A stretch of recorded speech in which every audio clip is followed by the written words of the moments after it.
to give you an idea of some of the historical detective work that I've done over the last 25 years with the antique singing bowls, and what now is being manifested in the singingbowlmuseum.com.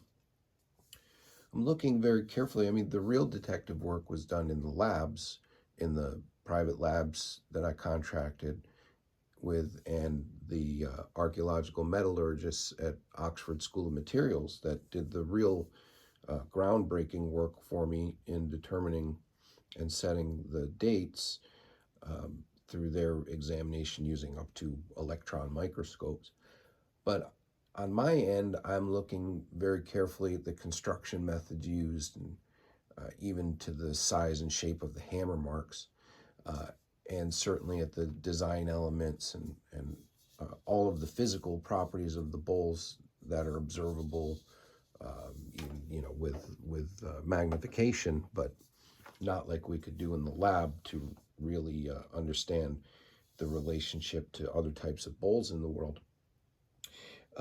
So today I'm recording, this is L060, and I noticed the extreme age on the bowl and the unfolding that's I looked under my magnification. Actually, it's not really unfolding yet. That's actually close to how it was made.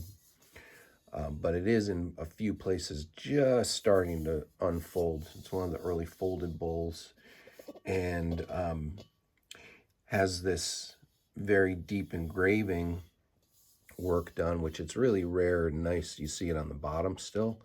That's usually worn away. And this one, it's cool. It's got the very crusty oxidation and also has the engravings, which is not usually seen. Otherwise, pretty bright color has likely been cleaned because you can see the dark color that was there previously that's really black. So it's a really old bowl.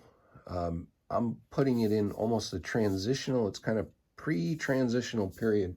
But the reason I'm making the video is, I'm comparing it to its big brother, like this early Jambati, which also has a similar engraving on the rim. And that was one of the things that tipped me off, that I noticed, that makes me think that a bowl like this from around the 15th century is related not only to an earlier, 12th century, this one might be a little later, like 14th century. It's not only related to one of those early bowls that we've got only a few of, but also to something that is a little later, like this beautiful Manipuri bowl, which is from my own set. But the similarity is really striking, which means that this bowl is either way older than I think, and I'm putting all of the Manipuri bowls in the late period. This could also be a transitional piece. Somebody started making them a bit earlier, and it's not the typical Manipuri shape exactly. So that may be the case, that some of the earliest Manipuri are just kind of in the earlier period and not as related to the later ones, because it's got a lot of the hallmarks of the early bowls and seems to be a direct, like the same workshop as these other bowls. So we've either got a direct connection over about 500 years of the same family. The same workshop is generally, there's old world craftsmanship. It's generation after generation in the same family. Even today, they do it that way in Nepal. So it's either a continuous timeline of 500 years, or my little Manipuri bowl is just older than I think. Might be a little bit of both, but certainly we're seeing a connection of the same workshop making similar bowls and evolving them over time. And that's one of the things that I try to highlight in the descriptions of the bowls, and I'll do more videos in a book and try to highlight this more and show how these evolved over time, but in such continuity that you see the relationships.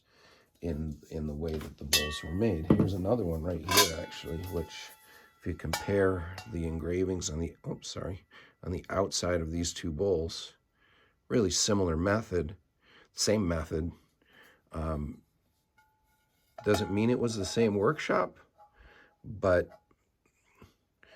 we have these unique elements. It's not like there are hundreds of bowls like this. It's kind of a raised engraving where they lathed off the rest of the metal and left those raised lines there.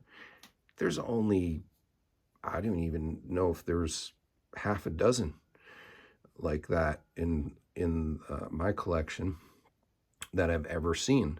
Because any time I saw that, I bought it. Pretty much, they're all really good. So maybe made in the same shop. Sound great together. So, tantalizing connections from my little antique obsessions.